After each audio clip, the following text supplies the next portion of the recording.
I am politely begging you to fix your website, especially if you are a coach or an online business owner. I know what you're going to say. Nobody visits it.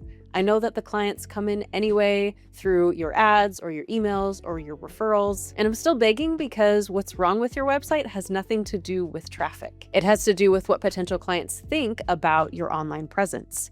Let me explain. Right now, somewhere, a stranger is deciding about you.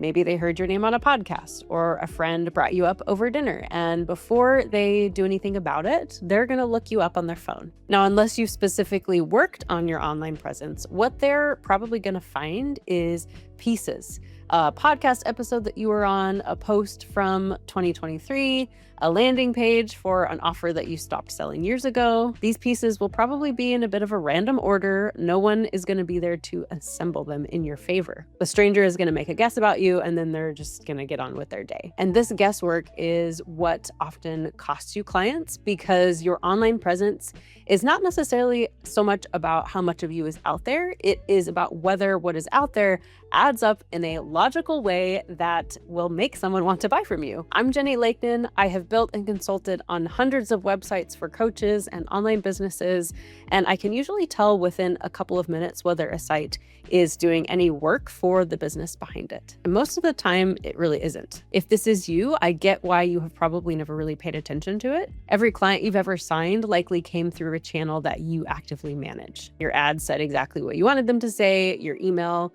said exactly what you wanted it to say, and your referrals came with a friend's recommendation attached. You've never had to watch a stranger piece you together from whatever materials lying around. The one person who can't experience your online presence the way that that stranger does is you, which is why the website feels optional to you. It sits over there separate from the podcast and the ads and the referrals, and maybe the business runs fine without it. But all those pieces either add up to point somewhere or they don't. And the place where that happens is your website, whether you like it or not.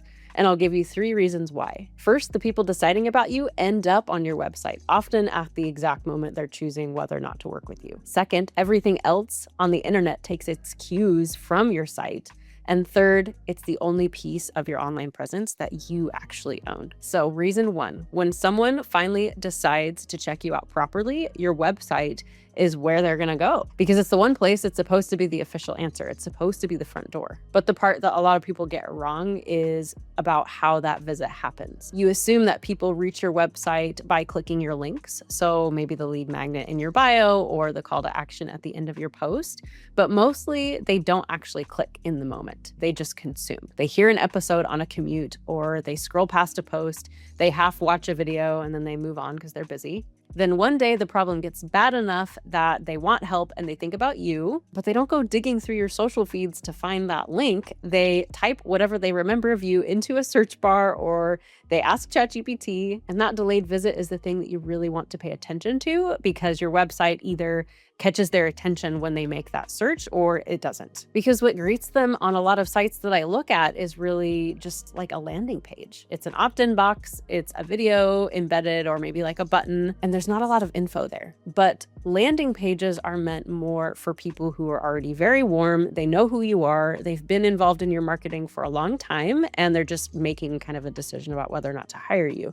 But the person arriving from that search likely is not sold yet. They're not that warm, and they need more context on who you are. But you're just handing them a form to fill in instead of a reason to hire you. That is, if they can even find your website in the first place. Let me give you an example of this. So there's a business women's group in my area, the Northland Business Women's Breakfast Club. Yes, the name is kind of a mouthful.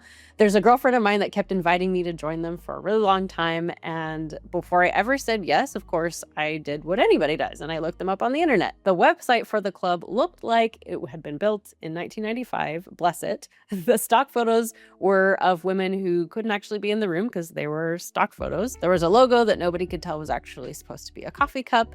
The social media that was attached to it was kind of spotty because the whole thing is a volunteer-run organization. But what I couldn't get was the vibe. What are these women really like? So I guessed, and I delayed attending because my first assumption was really wrong. And then when I finally did give them a chance, which took over a year, I realized, oh my gosh, like this is a room full of amazing business women.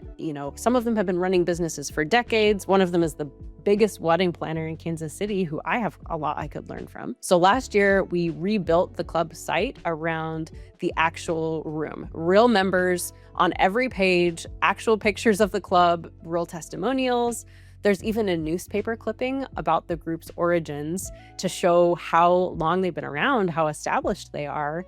Now you load the page and you feel like you are in the room. And people have started finding the group cold, like from search, which never used to happen before. And there's another way that your website can fail you on the content side. I know a weight loss coaching program with about 11,000 members. They run on paid ads and a podcast. And that podcast is really the entire business marketing model. It's the thing that would allow a stranger to fall down the rabbit hole of their content and really build that like, know, and trust factor.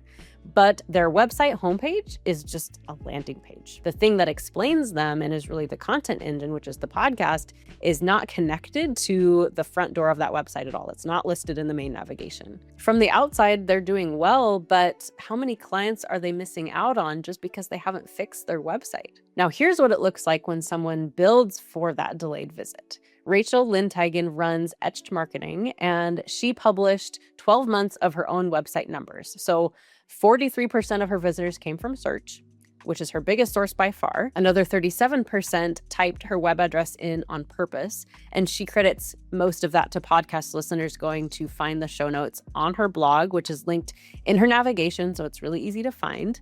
Everything from social media was under about 8% of her website traffic. Rachel is very prepared for those visitors. Her website structure is set up to capitalize on those who don't know her well and invites them to take the next step to get on her email list or purchase one of her courses. So that's reason one. The people worth the most to you, the ones that are actively deciding, are usually the ones who show up at your website. Though the second reason is bigger than any one visitor, because even people who are never going to visit your site are reading answers from content that's built inside of it. When somebody searches your name, Google composes its answer from what it can read.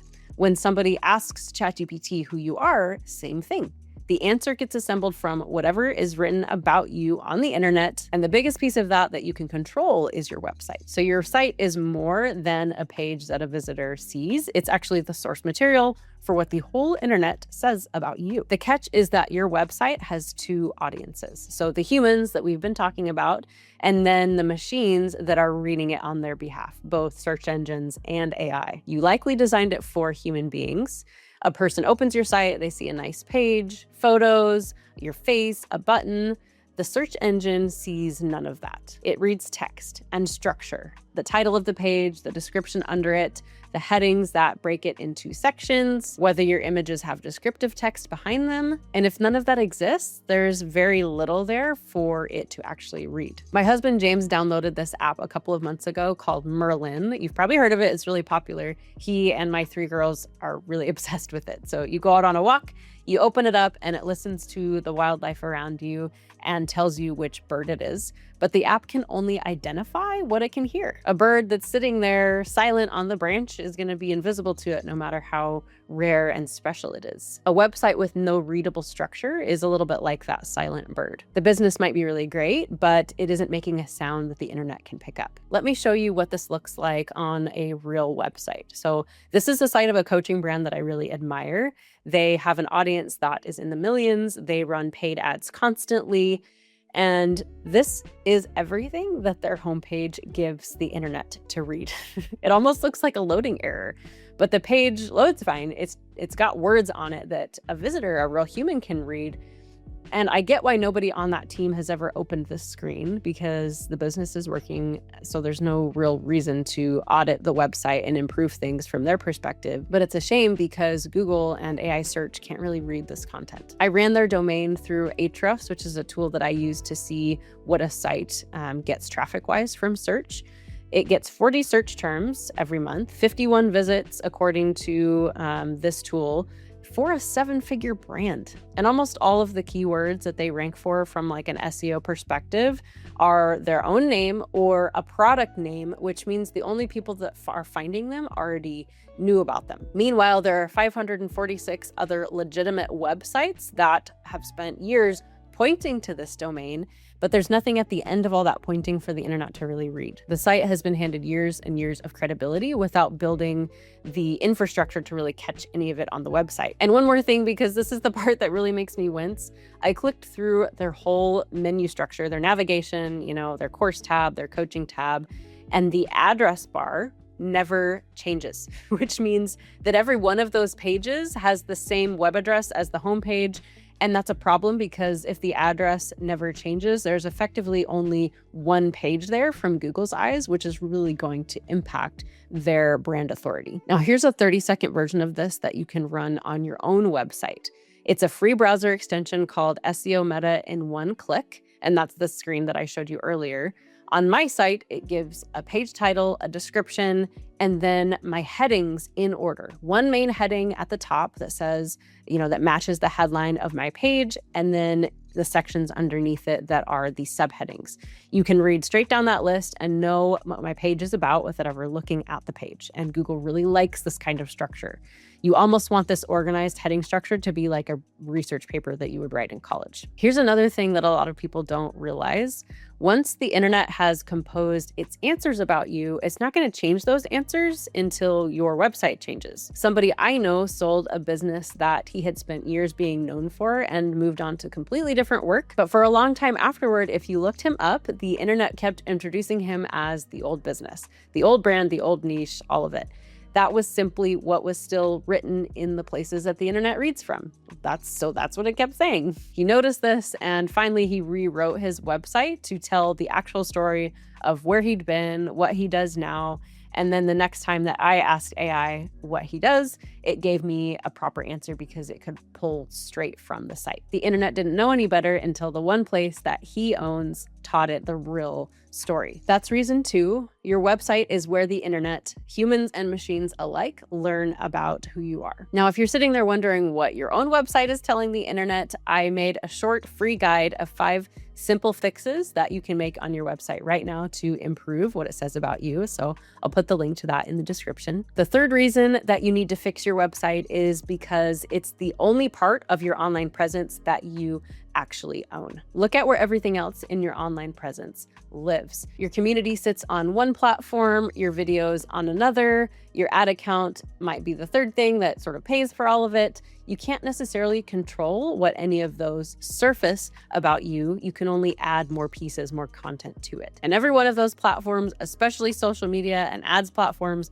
can change the rules on you overnight. Let me tell you about a client of mine whose primary income is Meta ads. Meta flagged a terms violation on her account, didn't tell her what the violation was. They froze her ads, and for a full week, she had no ads running, no explanation from Meta, and no human being to call to figure out what was going wrong. Finally, they turned it on with what amounted to, oops, you weren't violating our terms after all. She hadn't done anything wrong, and for an entire week, she had no way to reach a single potential client and offer them what she sells. Your website is the only part of your online presence where that cannot happen to you. It's the only place that you can rewrite this afternoon and no one can freeze it or bury it or change the rules on you. So those are the 3 reasons why I am begging you to fix your website. The people thinking about hiring you end up on your website. The rest of the internet learns who you are from it, and it's the only piece of your online presence that you own. Which just leaves one question: what does a website that actually does this well look like? Deciding that is the first thing that I do with every client. We sit down before we design or write a single word, and we workshop and decide together how to position you to your audience and uncover what makes you different from other people who do exactly what you do. A client of mine, Catherine, who is an entrepreneur, she's a speaker who has spent 15 years helping women grow in their careers.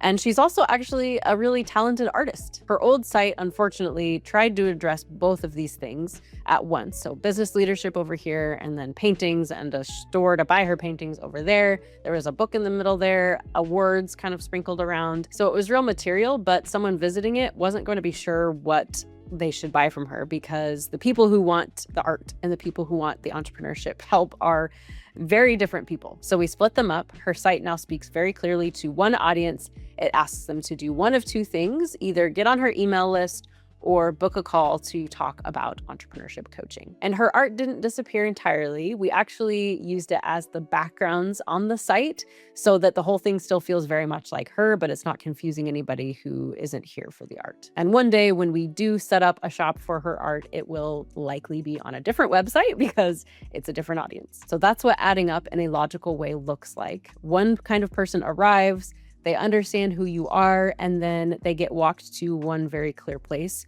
to solve their problem. And that is what Catherine's site does now. If you want help with your website, this is the work that my team and I do. We build the site, and then we keep content going on it long term so that it turns into something that brings you inquiries instead of just sitting there taking up space. The link to work with us is in the description. And the AI side of this is moving fast enough that it deserves its own video. I recently sat down with my friend Greg Faxon, who has been getting clients from AI Search, to talk about what it takes to make sure that your website is the thing that AI surfaces when someone needs the kind of help you offer. So you can watch that video next.